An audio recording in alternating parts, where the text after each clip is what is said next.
careful because for today's Q&A, it was asked very aptly. The question was asked directly on, I think, what was the focus of these past few days morning sermon that we have watched from the video. So I'm going to use the question as the main topic of today's sharing, and here and there the ideas that must have brought up about from the past few weeks. So the question that was asked was, this was from a few days ago video where the refers to the Lotus Sutra being very complete, pre-descriptive means. And then there's no self, and there is true self. And that we are born as part of the same Dhamma body as Buddha. Non-duality between what hears and what is heard, subject and object, is ultimate reality. And this is what I have heard mean in the sutra. Okay, so within here, I know just by reading through, it's all English words, but it's a lot of terminologies and profound vocabularies in there that actually needs a bit more definitions and explanations in order to understand. And this is so please explain more. What's all this about? So what is the no self? What's true self? And why are we talking about this self? And then what hears and what is heard? Why are we talking about hearing? And then the subject and object, and why is it ultimate reality? So this is with that the three descriptives, yuan, dun, da. That the Lotus Sutra has been complete, immediate, and it's a great teaching. These three: complete, immediate, and great. And where does this come from? Actually, the descriptive complete and the description of immediate comes from the 8 kinds of teachings. And this was brought up in Puti Xingyao, where it gave a very good summary of what Lotus Sutra is about, and actually summarized these 8 kinds of teachings. In fact, these 8 kinds of teachings was being categorized or organized and brought up by Tian Taizong. And so they categorized or segregated the different forms and different categories or different styles of teachings into these 8 different kinds. And the 8 are further separated into 4 categories and 4 styles. And what are some of them?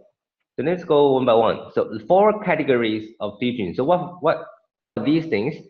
Just a very, very brief and simple way to describe it is that the Pitaka teachings, or mostly spoken in the Agama period, are those teachings that are spoken to different vehicles. So we know that we have the three vehicles, and the Buddha's teachings given to each of these different vehicles are called Pitaka teachings. So it's like teachings given differently to 3 vehicles. So in those period of time, these are the kind of teachings that are given differently to the 3 different vehicles. Then there's these teachings that are common. So it's called a common teaching. Common meaning that it's common to the 3 vehicles. So like the Prajna Sutras, that talks about the wisdom and talks about emptiness, the true emptiness, wondrous existence, or just mostly about emptiness. As the teaching of emptiness is common. It's common to any vehicle, whether you are a small, you're a middle, or a great vehicle. The truth of emptiness, that is true of this whole universe. So it's common. It's common to all vehicles. No difference. So that's why it's called a common teaching. And then there's the unique, that is unique, and that's the Vaipuya kind of period of teachings. And then there's the complete teachings, where in the Lotus Sutra, we saw a small vehicle, we saw the middle vehicle, we saw a great vehicle, where everything combines and comes together to be just one single vehicle, and that is the Buddha's path, the way to Buddhahood. And so that's why we say the Lotus Sutra is the complete teachings, because it covers, well, everything. It encompasses everything. Okay, and Master uses a different way to also talk about this completeness, where Master says, well, in the Agama periods, it talks more about existence. It talks about affinities. It talks about yin and guobao, the cause and conditions. So that's existence. But then afterwards, in the fountain or border, it talks about more about emptiness. Okay, so each was taught in focus. Is focus on existence first, and then focus on emptiness. But then when we come to Lotus Sutra, the two is combined into wondrous existence and true emptiness. That within the truth of emptiness, there is wondrous existence.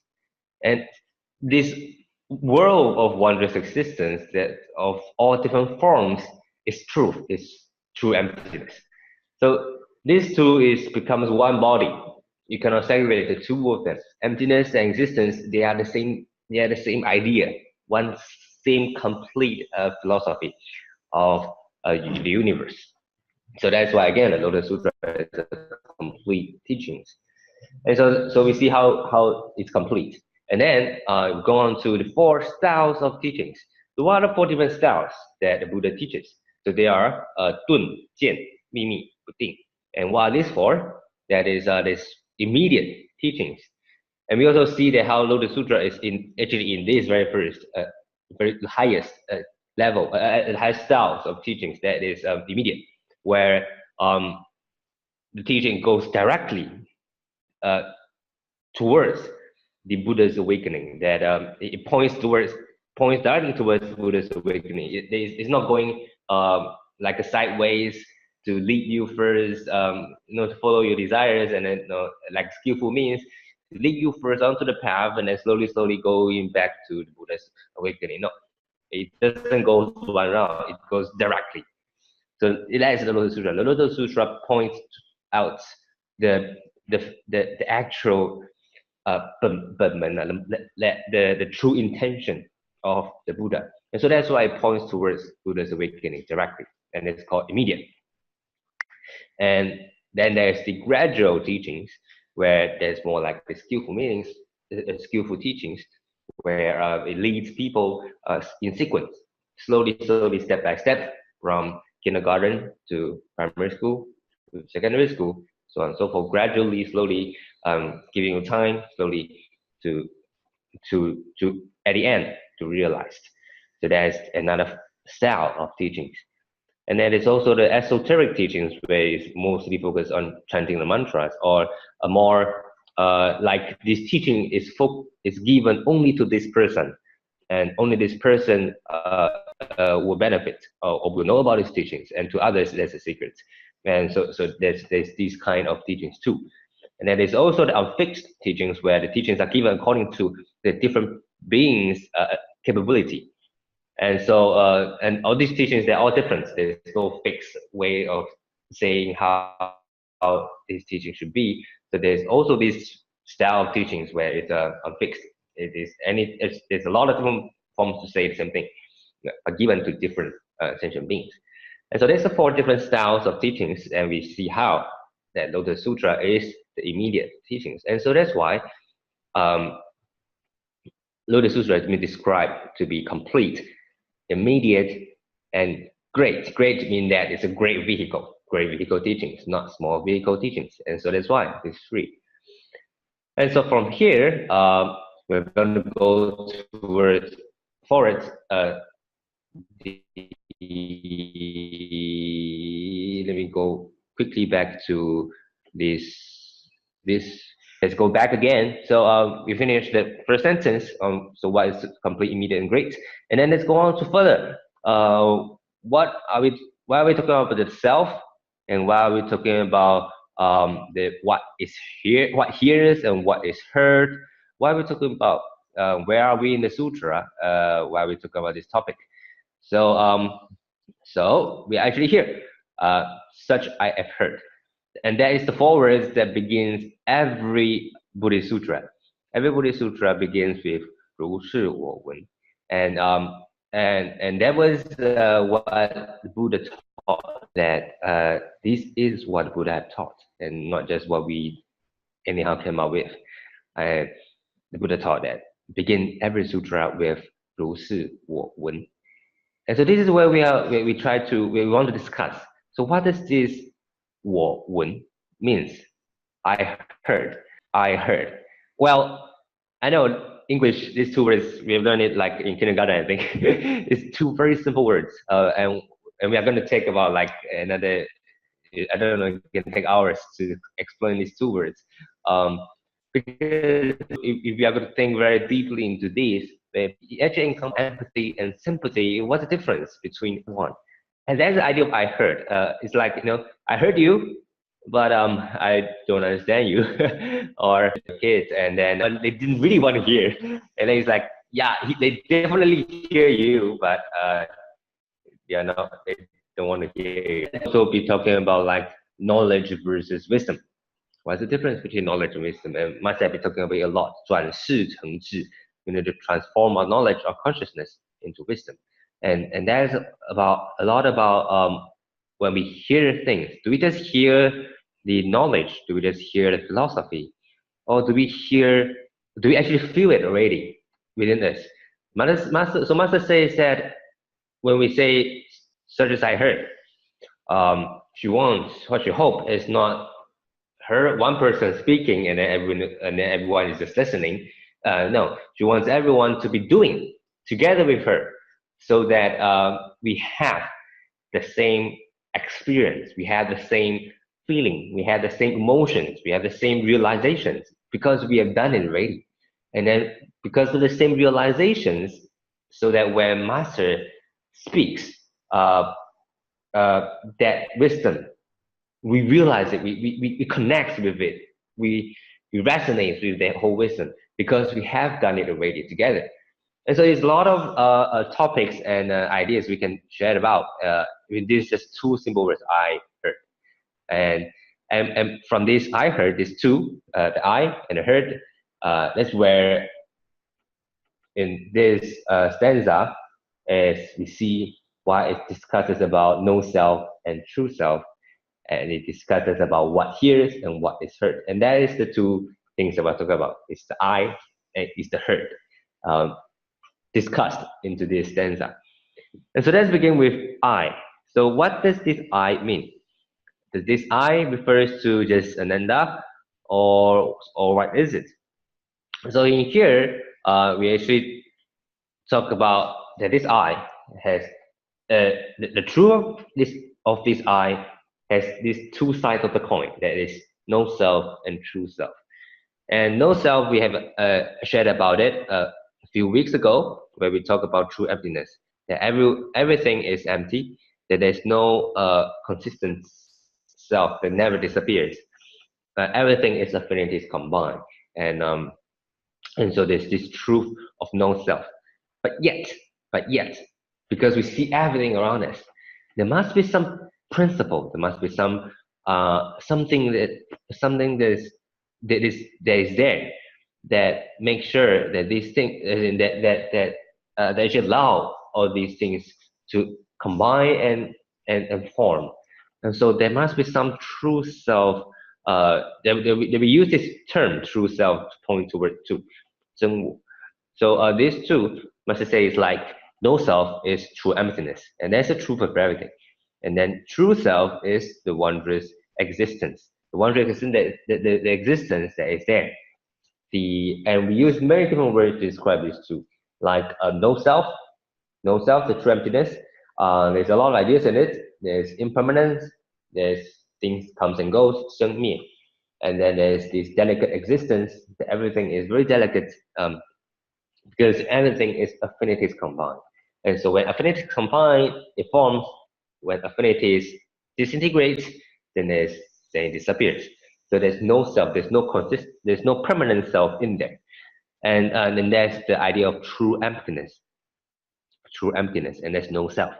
There's no self. And that's the truth of everything. in there is true self, and that's wondrous existence. And again, we use a lot of terminologies to talk about it. There's the Dharmakaya, there's the wisdom life, there's the Buddha nature, there's principle, there's ninth consciousness, there's true suchness, and all these terminologies speaks about the same thing, that true self.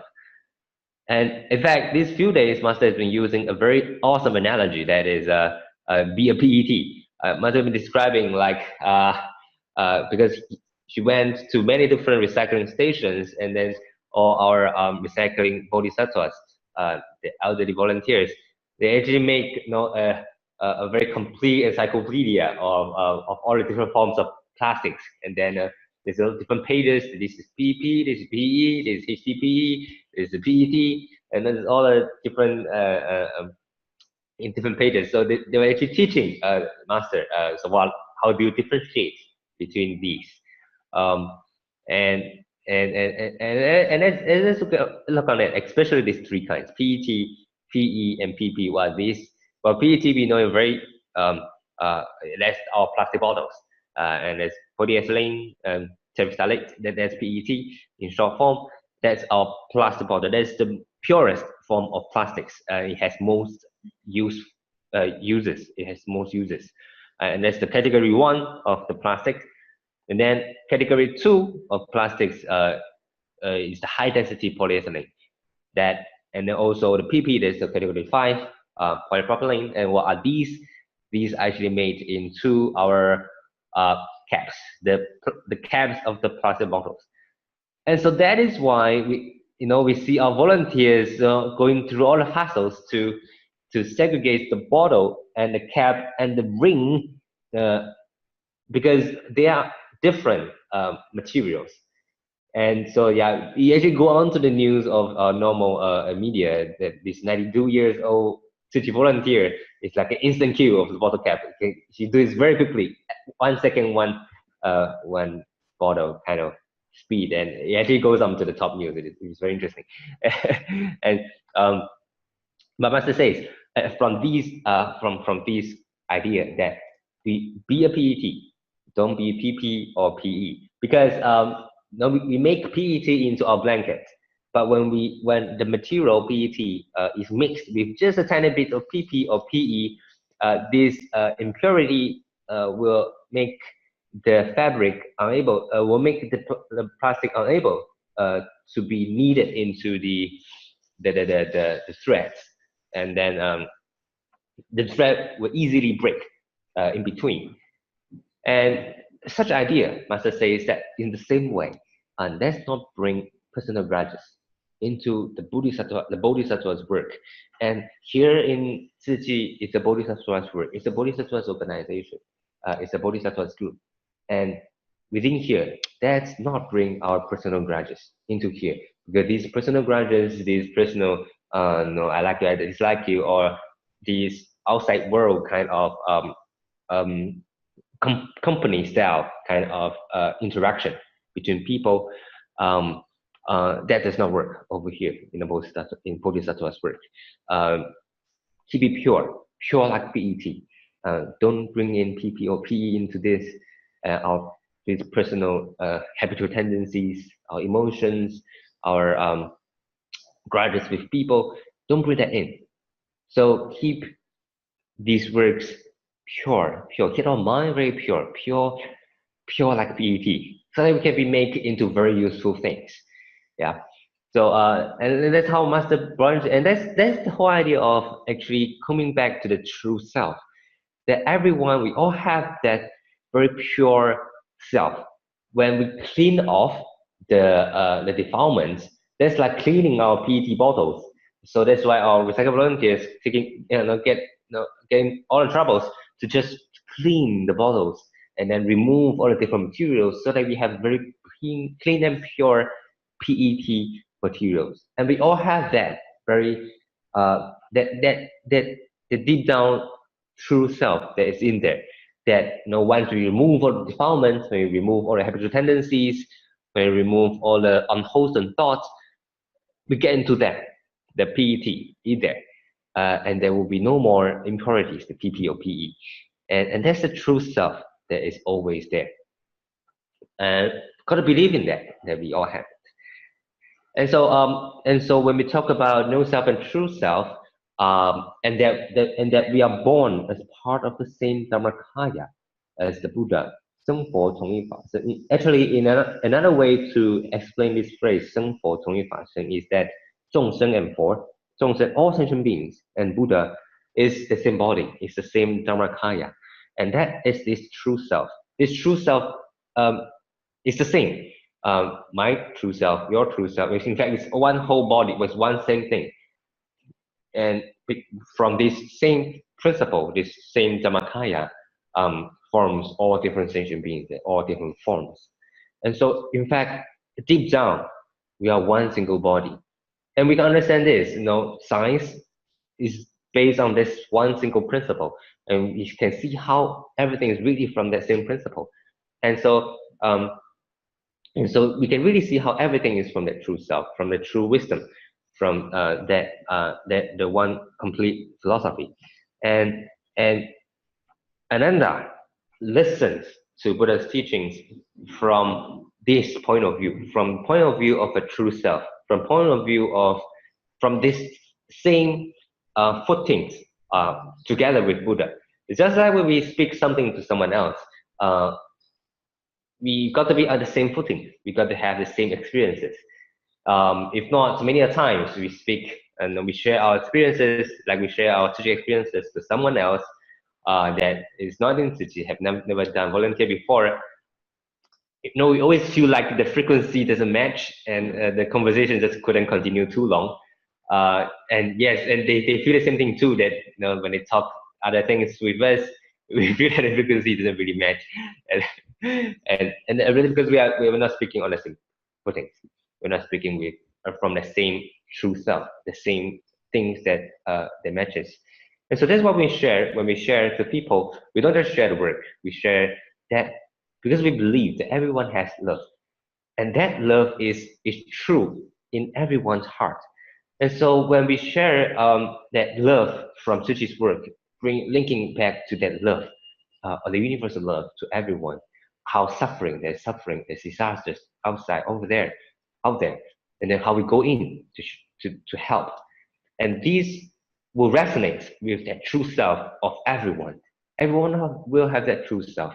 And when we share that, there will be this resonance, there will be this connection that they would like to manifest that true self too, that love, that loving kindness. And so when we speak in that same footing, in that same language of love, it connects. And that's why different language, different religions, different country, different language, we can connect because it's in that true self that we speak. It's in that same footing. We are speaking with the same language, that's love.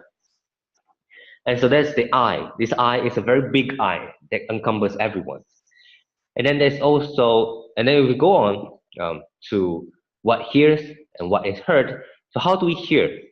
How do we really hear so that we hear the ultimate reality? So very quickly, I just want to share that in here, let's segregate the non-duality between what hears, what is heard, subject and object is the ultimate reality. It's like what hears means what is the thing that's hearing?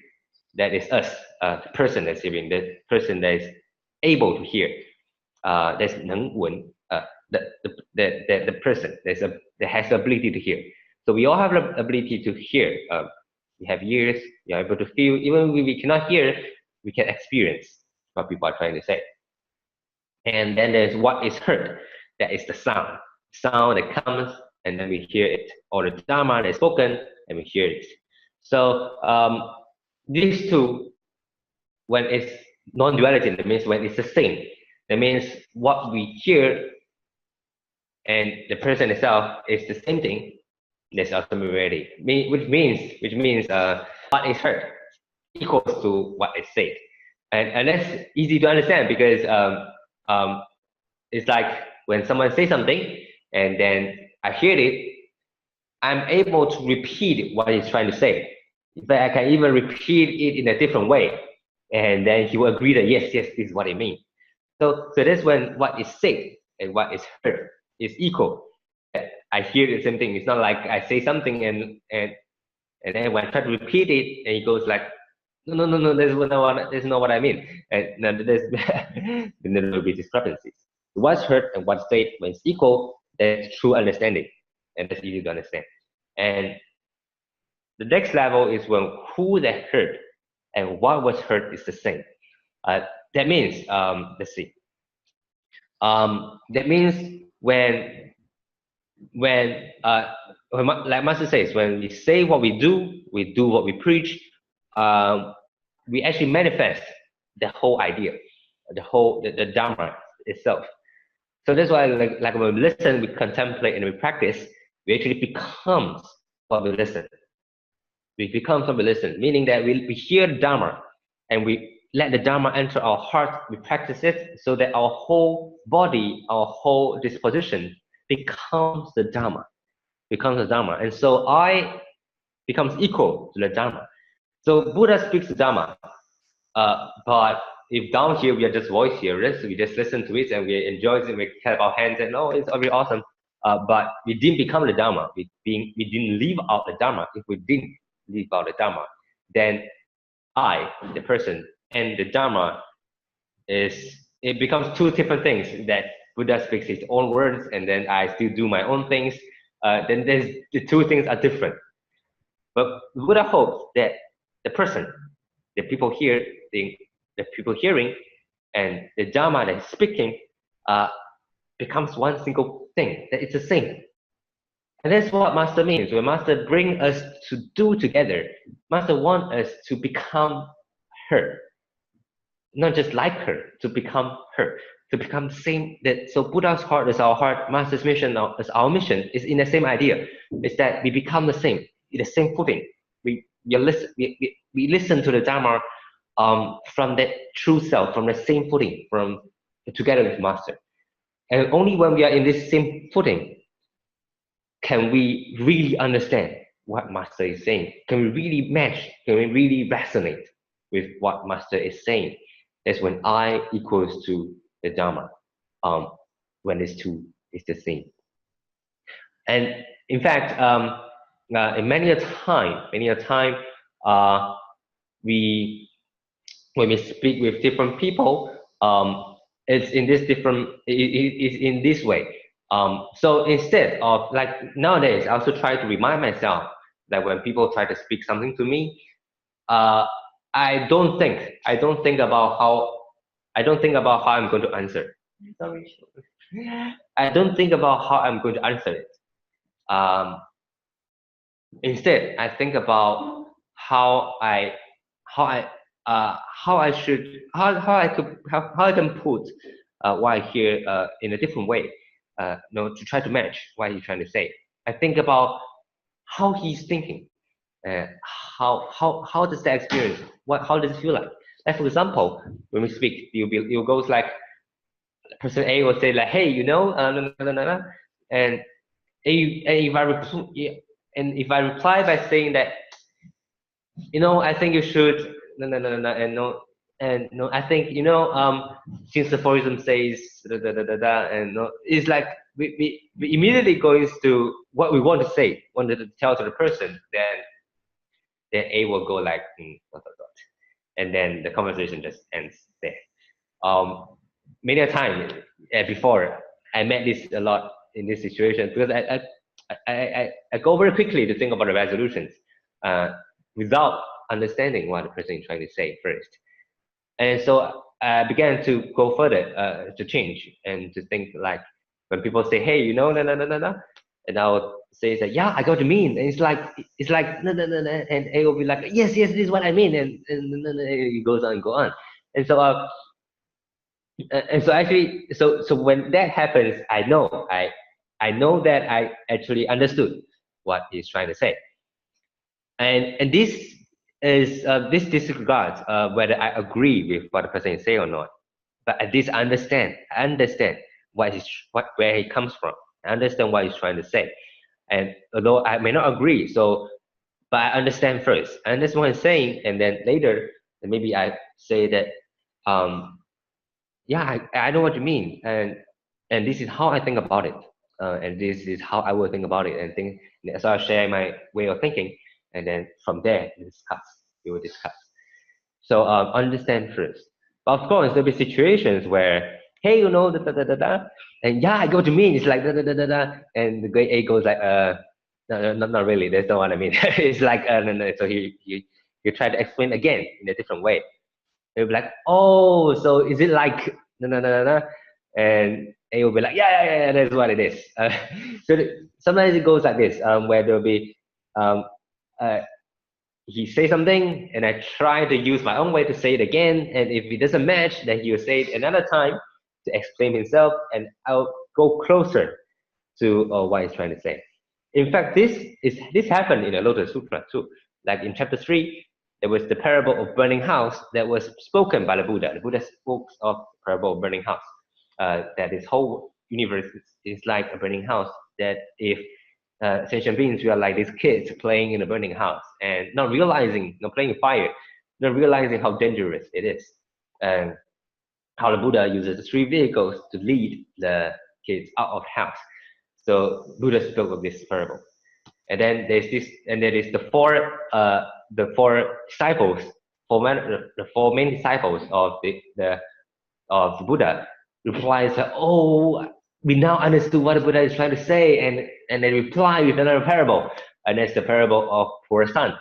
That how the poor son, how they have been like the poor son leaving the big house and then forgetting that actually it's from the family, and then enjoying in that in that don't need to go and they cannot go back into the big house and so on and so forth. So they use this parable of poor son to reply. And then the Buddha replies with yet another parable. That's the parable of medicinal herb. Well, kind of like, because the parable of poor son is, well, kind of not that complete yet. Where so the Buddha uses parable of medicinal herb to bring it to another level, where Buddha's heart is like this cloud that covers everywhere, and then when it rains, it gives nourishment to all kinds of sentient beings. And water is the same water, but sentient beings will take it according to what they need. Like the small plants will take the small amounts of water that they need. The big tree will take in a lot of dharma, will take in a lot of these waters. So so the Buddha speaks with just one flavor, one teaching, one single teaching. But it's the sentient beings, they're different. They take it differently. The sentient beings with different capacity listening to it differently. So we see how medicinal herb, herbal medicinal herb, is in a much higher level, trying to lead uh, all practitioners back into that one single path. That is the Dhamma water. The water, the purest water, is the same throughout. It's not like the Buddha is. It's not just like the Buddha is, the parable of poor son, where the Buddha is this big house, is rich elderly, and then everyone else is somewhere out there like the poor son. In this parable, you feel like we have segregated the Buddha with everyone else. But parable medicine or herb, we hear how is actually one, and what Buddha is saying is all encompassing. It's always covering everywhere. And so this is how the conversations between Buddhas and the practice and the disciples goes also. There's this and it's all about I heard. Just I heard is 2 words. So we can hear how so when we talk about I heard, it's really a very profound meaning where we truly understood what Buddha is saying, or we truly understood what Master is saying when we have done it before. We have walked the same path with the Master before, and so we speak in the same we speak in the same resonance, in the same frequency, and from there we will understand what Master is trying to say. And so wrapping up, we have been talking about I heard. And that is actually just the third and fourth word of the Lotus Sutra. And we took like, Master took like a very long time to explain about this. I heard two words for Lotus Sutra. It's like very beginning. And it's already so deep. There's a lot of things we can talk about from these two words. Master go on to say that, every sutra begins with such I have heard. But really must hope that we could be like such I have done. And even more, such I have realized. And when it's us realizing the same realization that Master have realized, then these two matches become the same. Such I have realized is what Master have realized too. This level that Master hope us to be, and not just such I have heard. Such I have heard from Master saying this, and then just hearing it, and I repeat it to people. We always say 上人说 da da da da da, and that's like, I've heard Master saying, and you should be doing this, and this is like the hose. Master described it. It's like a hose passing the water from one place to another, while the hose itself doesn't retain anything. And we just pass the water from Masters. Yeah, Master says this, and you should do this. So we pass the Dharma from this to there without really keeping into it. It's like a hose. But Master wants us to be this, such I've done, such I've realized, really together with Master. And so, Buddha's heart is our heart, Master's mission is our mission. That's the profound meaning in this. So I am here, my sharing over here. Thank you so much for listening. Thank you. Thank you. Mike, back to you, Sister Tzu Chi. Brother Yuping, for such wonderful explanation to the question. Okay, today we have Brother Wen from SS2. So share, Brother Wen. Are you ready? Wei En. Brother Wei En. Oh, Wei En. Okay, Hi. Hi, good morning, everyone. In the AV room. Thank you, Brother Joe, for the wonderful sharing. Today there's some issues happening where I accidentally tear my contact lens, so my vision is a bit blurry today. So good morning, brothers and sisters, everyone that is online now on Zoom. Sister Tzu Chi has been asking me to share about why am I doing this alone? Because most of the time when I Xun Fa Xiang in SS2, I'll be alone. So I will take this opportunity as well to call out to those to actually stay nearby here. You can actually drop by our center as well. We open every day, except on the 15th of the lunar calendar. All right. By the way, because I didn't check the audio, can everybody hear me loud and clear? Just type in the chat box if you have any questions or if there's any issues. Okay, good. All right, thank you. So make a little note on what I'm supposed to share. So yeah. So Master's been talking about 6 fulfillment lately, all right, to talk about the fulfillment in order to actually start the Dharma talk.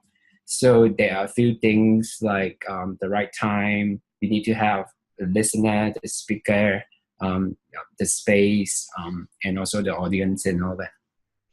So I want to start with why I insist to come every day. It all started back then when I was when I heard this Jing aphorism, which is 命好不如习惯好. It really changes me, cause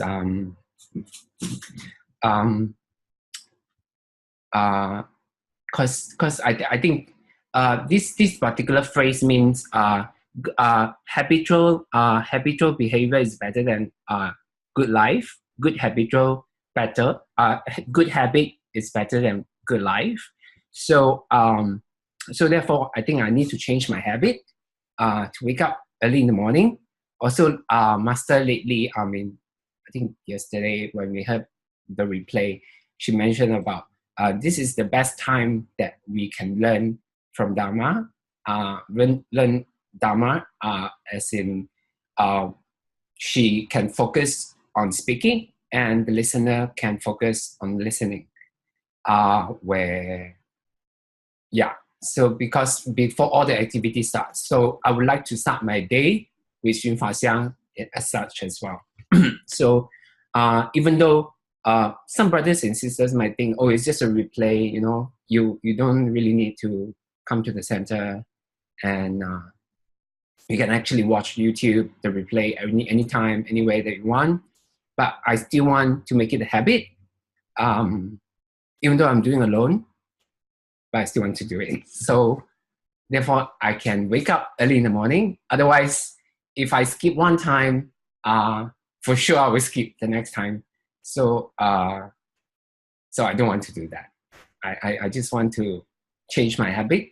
I want it I want this habit, I want this learning to be carry on and to deep dive into my 8 consciousness, which is Dalaya consciousness, right? Sorry about if I misuse some of the terms and in English and all that, because I usually speak English only at work, not in Tzu Chi and all that. So that's why I need to do some notes, to do some translation. So yeah, why am I doing this alone? That's why. First of all, why do I come to Xun Fa Xiang? That's the reason. And secondly, also, when Sister Tzu Chi actually passed me this ID, the Zoom ID, she actually asked me, are you watching it alone or you are going to share with other people? So I assure her that Sister Tzu Chi that I will share it with other people because this is what I do for the Chinese session as well.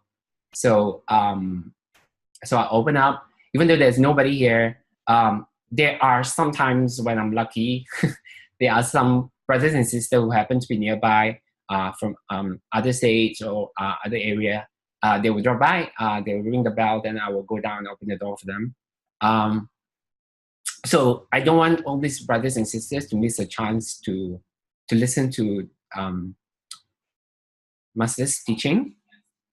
So yeah, so that's why I'm here. And even though I'm doing it alone, then the second reason why I'm here, so because I don't feel alone at all, because like now I'm online with a lot of brothers and sisters, even though not physically together, I really feel like we are together. We have chat box, and we have a lot of ways to communicate with the new technologies. I don't think there's an issue that we need to be really together and all that. So yeah. And also Master did share with us, when we listen to Dharma, there are 8 classes of Dharma protectors, those invisible that we can't see, like those are Garudas and whatever, Dragon Kings and such. So I'm not alone. I don't feel alone at all, really. But sometimes I do hear sounds and all that, but it doesn't scare me because, as we know, maybe I just here to listen to Dharma and everything. So I do not think that it would be something evil or whatever. Yeah. So basically, that's it. Why I come to share to Xun Fa Xiang every day.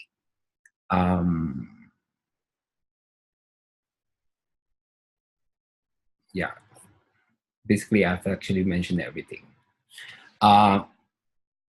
Sister Tzu Chi, do we have Q&A sessions? Not really, I think. Just now, Brother Yoping answered the Q&A earlier, the one question. Okay, only one question. So, yeah, basically I've shared everything. So yeah, maybe I just elaborate a little bit more why I have to come to Xun Fa Xiang every day.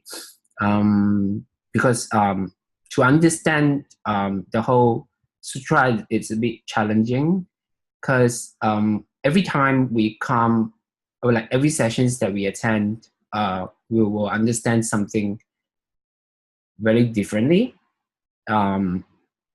because there are so many terms and so many ways to walk this, to become Buddha, to reach enlightenment, for example. But to truly understand what Buddha's teaching is, it takes time. It's just like to reach the state of, to me, I would like to describe it like the state of true suchness, as in like a diamond. So this particular diamond is actually being covered with all this ignorance, unwholesome thoughts and all that. So when we come for the sessions, then we tend to clear our thoughts at like just one facet of it. But there are many facets of it. Like a diamond, you have the many faces. So you only clear one thought, and then you still don't see it as a whole. So there are many ways of approaching it. So when we listen more and more, and it becomes clearer and clearer, and then the diamond become more visible to us. So that's how I would describe it.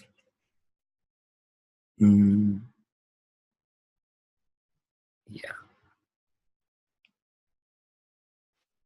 So also another sharing that I want to share with everyone is I do feel tired at times, but this particular feeling that I have lately is I realize if I didn't listen with full-heartedly, if I didn't listen full-heartedly, if I didn't comprehend full-heartedly about what Master is saying, I will tend to feel tired and doze off on my way back after Xun Fa Xiang. So if I really listen it carefully, every word the Master says, and it really sinks with, it touches my heart. So if I drive back after Xun Fa Xiang, I'll feel very, very alert. I mean, maybe that's the difference, whether we are listening mindfully or we are just dozing off throughout the sessions. Yeah. So that's my realizations. It's very funny. Yeah, that's something different that I felt every time, every day. I've been doing this for more than a year. Everyone asks me why do I still need to come. So yeah, the reasons are the same. Because if I think that I'm good enough, then I don't need to come anymore. The reason is I think there's a lot more that we have to learn, or I have to learn personally. There's really nothing to do with anyone else other than, I need to open the door for other people if they are here. I really need. I hope that at one point, throughout all these sessions, I'll be able to practice a good habit. That's my motto, actually. That's what I shared earlier. The Jing aphorism that I shared earlier. 命好不如习惯好. So it really changes my life. So I want to change. I want to have a good habit, and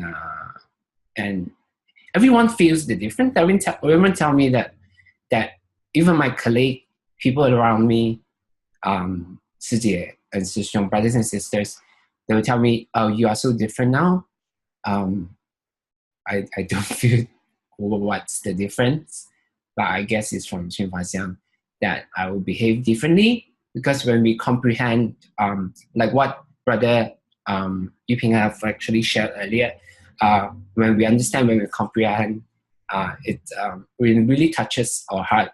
We will tend to practice, and make it into actions, and maybe that's the changes that people see externally. Yeah, internally, of course, I feel anyone else who Xun Fa Xiang, we are all very feel very joyful, fussy. If we learn something, just like little kids who learn something. So I always come to Xun Fa Xiang because I'm like a little kid who comes for tuitions. So I need to improve myself to score better in life. Yeah, I think that's all that I have today. Thank you, by the way, for the really awesome sharing. I think it inspires me a lot because I think he brought out a very important point, and that's what Master has been saying for the past a few months. That having a good habit is more important than having a good life, because good life comes from our past cultivation, our blessings, the blessings that we planted before, and so we have now a good life. If we don't plant future blessings, then we will not have a good life in the future, and in fact, the whole world will not have a good life anymore. So just having a good life, we are actually using our past blessing, and that's like living in the heaven. And if we just continue to use our blessings, then one day it's going to use out, and then we are going to fall down. And so that's why having a good life, we don't dwell on it. In fact, just be grateful. Be grateful to the past Yoping planted some good blessings, and so that's why I'm here. So very thankful, very thankful. But at the same time, make best use of this good affinity to go further, to cultivate a good habit. And what is a good habit? And I think, like Buddha Dharma says, this idea of having a good habit actually connects what I've shared just now. That listening is listening. I just listen to the teachings, but that's just knowledge. When I can able to transform the knowledge into something that I do every day, becoming a good habit, then that is no longer just knowledge. It becomes an integral part of me. And that's good habits, right? That's good habit because I continue to do it, and it becomes just me, and that's my habit. And it's not just like habit, it's like me, you know. It's like me match. Like it's like one integral whole. And that's what cultivating good habit means, is really putting the Dharma into us and make it ourselves. And that's cultivating that good habit. And when we have that good habit, or actually, in another word, returning to that true self in us. And so that everything we do comes from a true self. And this is the thing that will continue to our next life, and all on and on. Because it's true self, because that's principle, because principle itself is universal, it's continuous, it's always there. It never appeared, it never disappeared. Principle itself is always there. So when we return to that true self, when we return to that good habit, when all our actions matches that principle, follows that principle, then it becomes eternal. So that's the profound meaning of this good habit. And in fact, we want to make every Dharma lesson to become our good habit. And if we go further in that, actually, I think Brother Wei just so pointed out a very good point, that you want to make this good habit of listening every day. Not because it's not like only when Master speaks life and then we come and listen. Even when Master is not around, we continue to listen. And this is very important because this is what the parable of the good doctor that Master is speaking lately is talking about. Like Master has prepared all the medicine. She has prepared all the medicine. It's just that all this medicine is stored on YouTube, you know. And if we don't go and watch it, if we don't go and listen to it, or maybe, okay, of course, it's not just on YouTube. It's in our magazine. It's in all the publications. It's in everywhere. Everything that we do. And all these medicines Master has already prepared it. So if we don't connect ourselves with the medicine, if we don't go and use them to help ourselves, then they will just be up on YouTube and then stored in the server and has no use in it. It's just like these ill sons that loves what the father is saying, loves the father, but don't want to take medicine. And so the father have no choice but to try to use skillful means, that is to go away from far countries and then send a messenger back to say that he has passed away. And then the son realized, oh, father has prepared so much for us. And then realizing that they should go and take the medicine and help themselves. We don't want to wait until that moment when Master is no longer around. And then we realize how good Master has been. And then she has prepared all the medicine for us already. And then we go in here. We don't want to do that. We want to make sure that now, when Master is still around, we have that good habit, that we continue to listen, not every day. We don't stop. Even Cui Su, the first and the 15th, we don't have to stop actually, because in a boat we didn't continue because it's a different kind of morning practice, the morning class. But out there, back in the communities, you can continue, because the Dharma cannot stop. The Dharma should not stop, and continue to learn. Because if one day we think there's no more to learn, then our path ends, and then we will stop.